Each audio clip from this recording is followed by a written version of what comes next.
Olympiad level 2, इसका मतलब दिमाग का अच्छा कसरत। आज फिर एक बार एक ऐसे क्वेश्चन को लेकर मैं आया हूं जो कि आपके दिमाग का अच्छा कसरत करवाएगा। ये जो डायग्राम आप बोर्ड पर देख रहे हैं, ये उस क्वेश्चन का डायग्राम है जिस पर हम लोग अभी डिस्कस करेंगे। इसका क्वेश्चन बहुत लंबा है, क्वेश्चन ही लंबा है, सॉल्यूशन छोटा है, लेकिन काफी ट्रिक है। इतना ज्यादा ट्रिक है इस क्वेश्चन में, और क्वेश्चन का लंबाई इतना ज्यादा है कि ज्यादातर स्टूडेंट तो पहले ही भाग गए। जो बच गए वो अपने दिमाग का अच्छा कसरत करवाए। चलिए हम लोग भी भागेंगे नहीं, कसरत करके ही घर जाएंगे। चलिए कसरत शुरू कर देते हैं। अब 3 horses are grazing within a semi circular field। ये एक सेमी सर्कुलर फील्ड है, इसमें 3 घोड़े को ग्रेज करने के लिए रखा गया है। In the diagram given below, AB is the diameter of the semicircular. AB is the diameter of the semicircular field.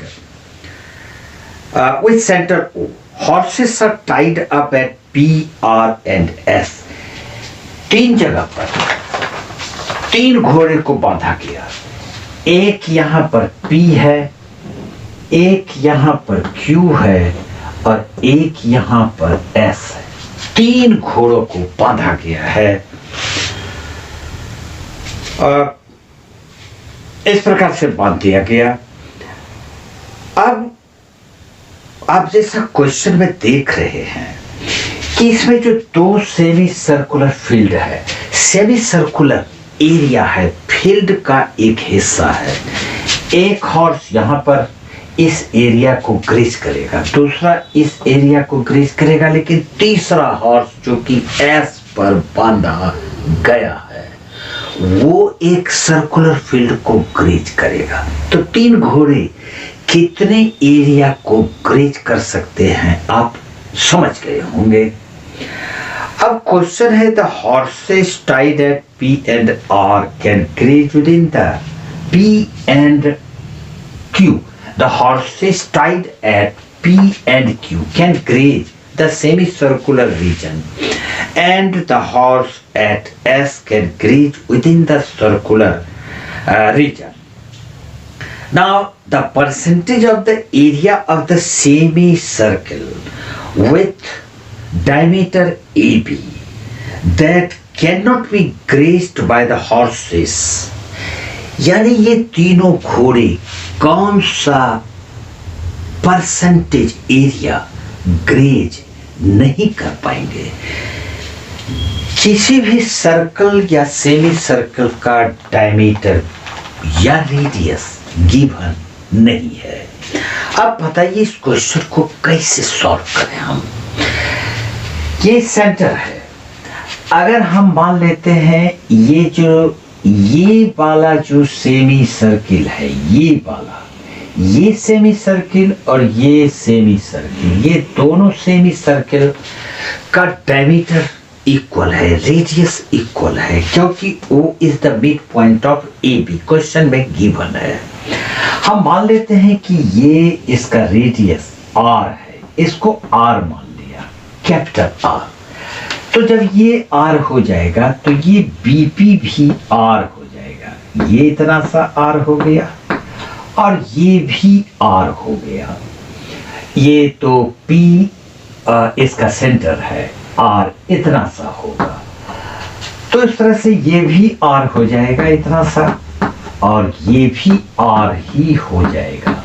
अब सवाल है कि जो बड़ा वाला सेमी सर्किल है उसका रेडियस क्या होगा। रेडियस बड़े वाले सेमी सर्किल का ये हो जाएगा, डायमीटर इसका हो जाएगा यहाँ से यहाँ तक, यानी R plus R plus R plus R यानी कि 4R। तो इसका रेडियस हो जाएगा 4R/2 is equal to 2R।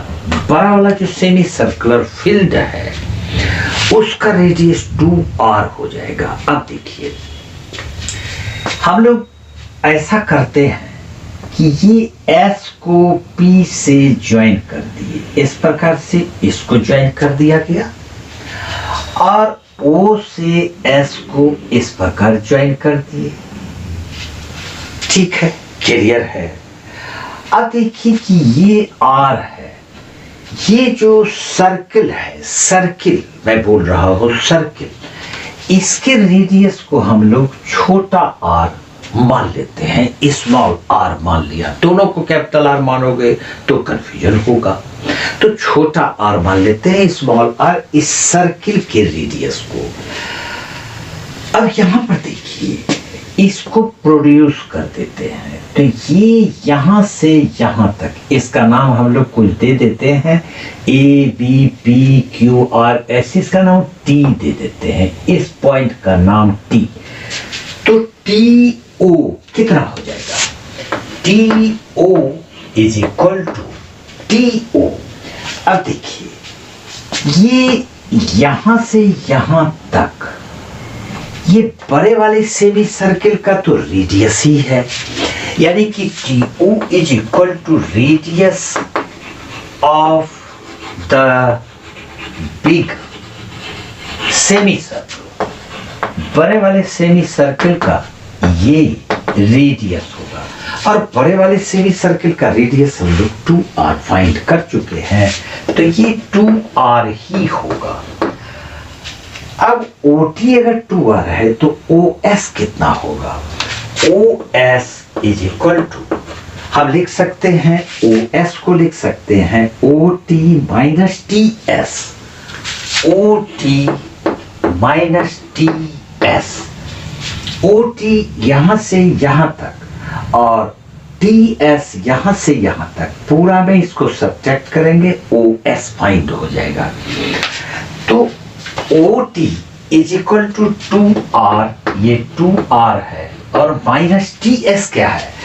TS ये इस सर्कल का रेडियस है, जो कि स्मॉल r हमने माना था, तो ये 2r माइनस r हम इसको लिख सकते हैं। अब यहां पर ये जो PO है ये r है। अब सिर्फ इस डायग्राम को, ये जो एक राइट एंगल ट्रायंगल है, इस डायग्राम को यहां पर जरा उतार लेते हैं, तो ये कुछ इस तरह का ये बन जाएगा, और इसका नाम दे देते हैं S, ये है O, और ये है P, ये P पॉइंट है। तो इस प्रकार से ये एक राइट एंगल ट्रायंगल है, PO is equal to R है, और OS हमने फाइंड किया है, ये 2r minus r, 2r minus r है, और PS, SP या PS को हम लोग r प्लस P लिख सकते हैं, r प्लस r लिख सकते हैं। अब ये पाइथागोरस थ्योरम का इस्तेमाल करेंगे। पाइथागोरस थ्योरम से चूंकि राइट एंगल ये है, तो हम लिखेंगे PS by Pythagoras theorem, PS square is equal to SO square और प्लस PO स्क्वायर। अब इसको सॉल्व करेंगे तो PS equal to R plus R plus R का whole square is equal to SO equal to 2R minus R, 2R minus R का whole square, और plus PO equal to R। अब इसको solve करते हैं, A plus B whole square, A square plus B square plus 2AB यानी कि 2R into R is equal to, यहाँ पर 2R माइनस R यानी A minus B whole square का फॉर्मूला लगाएंगे, तो A यानी 2R का स्क्वायर करेंगे तो 4R स्क्वायर और प्लस B स्क्वायर यानी R स्क्वायर, और माइनस हो जाएगा 2A इंटू B यानी 2 to 4R into R, 4R into R और प्लस ये वाला R स्क्वायर। अब कैंसिल देखते हैं, ये R स्क्वायर और ये R स्क्वायर कैंसिल, ये स्मॉल आर स्क्वायर और ये small are square cancel, 2RR और ये 4RR को इस साइड ले आएंगे तो ये हो जाएगा 2RR और plus 4RR is equal to, इस साइड में ये बच जाता है 4R स्क्वायर, यहाँ पर ये हो जाएगा 2RR 4RR 6R into R is equal to 4R square.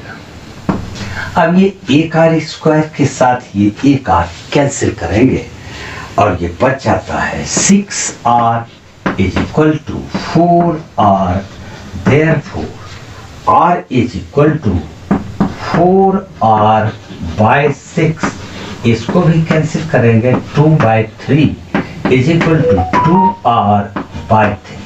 अब ये छोटा रेडियस सर्कल का, छोटा सर्कल का जो रेडियस है वो बड़े सेमी सर्कल के रेडियस के साथ एक रिलेशन आ गया। अब हम लोग सबसे पहले निकालते हैं ये वाला पार्ट जो कि सेट होगा, यानी ये वो पार्ट है जिसको कि हॉर्सेस ग्रेज नहीं कर सकेंगे। तो इसका एरिया कैसे निकालेंगे? शेडेड पार्ट का एरिया फाइंड करने के लिए इस सेमी सर्किल, बड़े वाले सेमी सर्किल के एरिया में इस दोनों सेमी सर्किल के एरिया को माइनस करेंगे, उसके साथ ही सर्कल का भी एरिया माइनस करना होगा। इसके लिए जरा सा इसको डिलीट मारते हैं। तीनों हॉर्सेस कौन सा एरिया का ग्रेजिंग नहीं कर सकेंगे, तो ये शेडेड पार्ट होगा। अब हमको सबसे पहले शेडेड पार्ट का एरिया फाइंड करना है। तो एरिया ऑफ शेडेड पार्ट, तो बड़े वाले सेमी सर्कल का एरिया हो जाएगा पाई R स्क्वायर। बड़े वाले सेमी सर्कल का रेडियस 2R है, तो R स्क्वायर मतलब 2R का होल स्क्वायर और बाई 2 रखेंगे क्योंकि ये सेमी सर्कल है। सेमी सर्कल का area pi R square by 2 होता है। इसमें माइनस करते हैं ये दोनों सेमी सर्कल, ये दोनों सेमी सर्कल इक्वल है, तो दोनों सेमी सर्कल को, ये सेमी सर्कल और ये सेमी सर्कल दोनों मिलके एक सर्कल बन जाएगा। तो दोनों का एरिया माइनस करेंगे, एक सर्कल के एरिया के बराबर होगा, तो माइनस हो जाएगा पाई R स्क्वायर। अब इस जो सेमी सर्कल से जो सर्कल बनेगा उसका रेडियस R है, तो पाई R स्क्वायर हो जाएगा और फिर माइनस करेंगे ये सर्कल का एरिया। सर्कल का एरिया पाई R स्क्वायर होगा, लेकिन उसका radius R is equal to 2R by 3 लिखेंगे।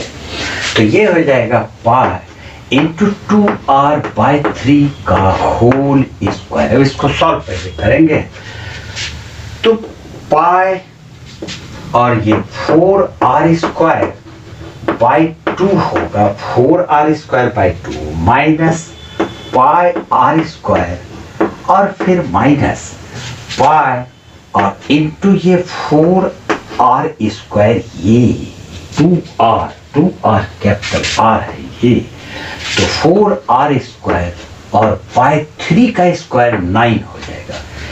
इससे हम पाई कॉमन ले लेते हैं, अगर तो पाई कॉमन ले लिया तो बच जाएगा ये 2 से कैंसिल हो जाएगा 2R स्क्वायर और ये माइनस पाई कॉमन लिए थे तो R स्क्वायर और माइनस यहाँ से पाई कॉमन लिए तो 4R स्क्वायर और पाई 9 हो जाएगा। फिर यहाँ पर हम इसको लिखेंगे पाई और ये 2R square minus R square लिखेंगे R स्क्वायर और ये माइनस हो जाएगा 4R स्क्वायर बाई 9। इसको सॉल्व करेंगे, पाई रखेंगे और एलसीएम 9 हो जाएगा, तो 9R स्क्वायर और माइनस ये 4R square is equal to ये 5R स्क्वायर इंटू पाई और बाई 9।